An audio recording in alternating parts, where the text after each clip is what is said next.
আসসালামু আলাইকুম। আপনারা কেমন আছেন? আশা করছি ভালোই আছেন, আমরাও ভালো আছি। তো আজ আমি পাঙ্গাস মাছ কাঁচা আম দিয়ে রান্না করব। এই যে পাঙ্গাস মাছ আমি কেটে নিয়েছি, কেটে ধুয়ে নিয়েছি। আমটাও কাঁচা আমটাকেও আমি কেটে ধুয়ে নিয়েছি। শুরুতেই আমি মাছটাকে হলুদ লবণ মরিচ দিয়ে ভেজে নেব হালকাভাবে, এপিট ওপিট করে ভেজে নিয়ে তারপর রান্না শুরু করব।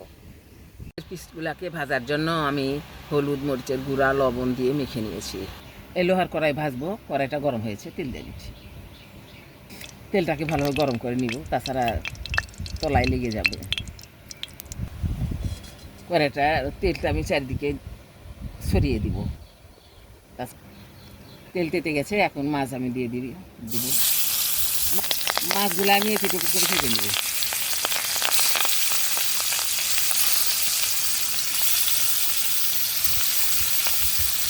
আমি ভেজে নিলাম এপিট ওপিট করে।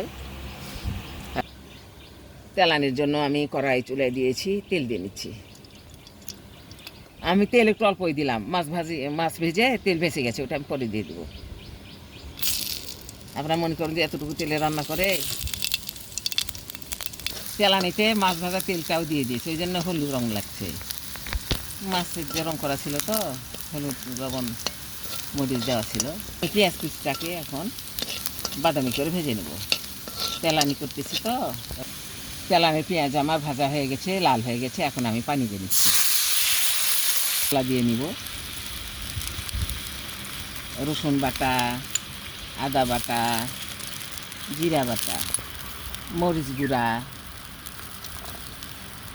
হলুদ গুঁড়া, ধনিয়া গুঁড়া, স্বাদ মতো লবণ। মশলা আমার দেওয়া হয়ে গেছে, এখন আমি মশলাগুলোকে ভেজে করবো।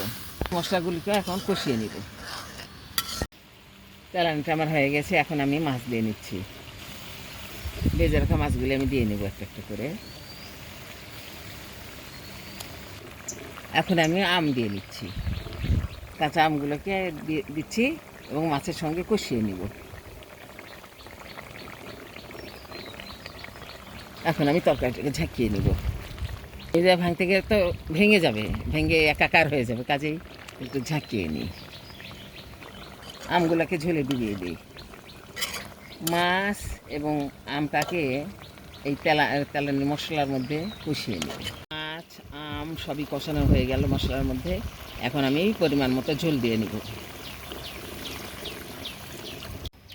তরকারিতে আমার পরিমাণ মতো ঝোল দেওয়া হয়ে গেছে, এখন আমি একটু নেড়ে চেড়ে নিব। তরকারিটা আমার হয়ে আসছে, প্রায় হয়ে গেছে একেবারে। আর 2-1 মিনিট পর নামিয়ে নিব। আমার হয়ে গেল, এখন আমি নামিয়ে নিব। এই যে আমার পাঙ্গাস মাছ কাঁচা আম দিয়ে রান্না ঝোল হয়ে গেল। আমি আপনাদের দেখানোর জন্য একটা বাটিতে নিয়েছি। আশা করি আপনাদের ভালো লাগলো। রান্নাটার প্রসেসটা আপনাদের কেমন লাগলো কমেন্টে জানাবেন। আপনারা এভাবে রান্না করে ইচ্ছা করলে চেষ্টা করতে পারেন, খাইতে পারেন, ভালো লাগবে মনে করছি।